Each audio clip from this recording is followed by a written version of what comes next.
লক্ষ্মীপুর জেলার চন্দ্রগঞ্জ থানা অধীনে 18 নং কুইশাখালী ইউনিয়নের 2 নং কাঠালী ওয়ার্ডের আমাদের সুমতি বাজার সংলগ্ন প্রবাসী রোবেলের বাড়িতে গত রাতের দুর্বৃত্তরা যে কোনো সময় ঘরের মধ্যে ঢুকেছিল এবং তারা যখন ঘুমিয়ে পড়ছে রাতের আধারে তাদের মেয়েকে জিম্মি করে প্রায় 27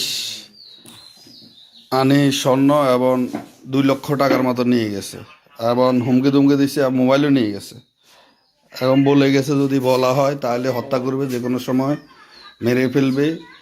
ভয়ভীতি, অনেক ধরনের ভয়ভীতি যেটা দেখিয়েছে। এই একটা রুম গেল, আপনারা দেখেন। আমরা কারোর পক্ষে বিপক্ষে নয়, আমরা এটা সুস্থ সমাধান চাই, প্রশাসনের কাছে বিচার চাই। প্রশাসন যেন এই ব্যাপারে দ্রুত পদক্ষেপ নেয়। প্রায় 15-20 জন ডাকাত আসলো, তারা যে কোনোভাবে সন্ধ্যার আগে বা সন্ধ্যার মধ্যে ঘরের মধ্যে লোক ঢুকিয়ে দিয়েছিল। পরবর্তীতে অনেক ডাকাত এসে হুমকি দুমকি দিয়ে অবস্থা করলো একজন প্রবাসীর ঘরে। এই হলো অবস্থা। প্রশাসন নিরপেক্ষভাবে তদন্ত করলে এখন আধুনিক এই যুগে ডিভাইস, মোবাইলও নিয়ে গেছে, ডিভাইস সহ চাইলে এটা সম্ভব।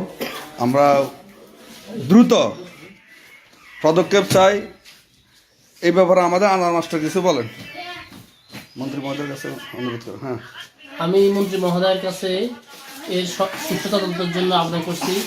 আমাদের অনেক বিশাল ক্ষতি করে ফেলছে। আমাদের প্রায় 2 ভরি স্বর্ণ এবং কি প্রায় 2 লক্ষ টাকা নিয়ে গেছে। আমি মন্ত্রী মহোদয়ের কাছে আকুল আবেদন করব, আপনি প্রশাসনের দৃষ্টি আকর্ষণ করে দ্রুত ব্যবস্থা নেবেন ইনশাল্লাহ। এই আপনার কি ব্যাপার ঢুকছে আপনার ঘরে? ঢুকছে মনে হয় সন্ধ্যের সময়। এরা যে কোনো একজন ঘর হাঁদাই লুপে রয়েছে। 9টার পরে আমি উঠে জানালা দরজা সব চেক করি, ঘুমাইছি। আমি অসুস্থ, ঘুমের ওষুধটা ঘুমাইছি। 11টার পরে আমার ঘুমে আসছে। আর ঘুমের পরে মনে হয় 2টার দিকে এতারা এটা করি, 3টার সময় এতারা বাড়ি গেছে।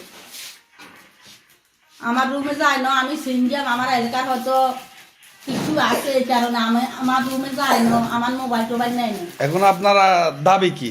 দাবি কি? আমি এটার বিশেষ চাই। কার কাছে বিচার চান? জনগণের কাছে, প্রশাসনের কাছে বিশেষ চাই, মন্ত্রীর কাছে বিশেষ চাই। কোন মন্ত্রীর কাছে বিচার চান? এনি চৌধুরীর কাছে এটার বিশেষ চাই। আমরা এটা ভোট দিছি, হেরিছি, আসছি, আঙ্গ এটার বিচার করবো না। আমরা এটার বিচার চাই। ডাকাত সুস্থ আমি ক্ষমতা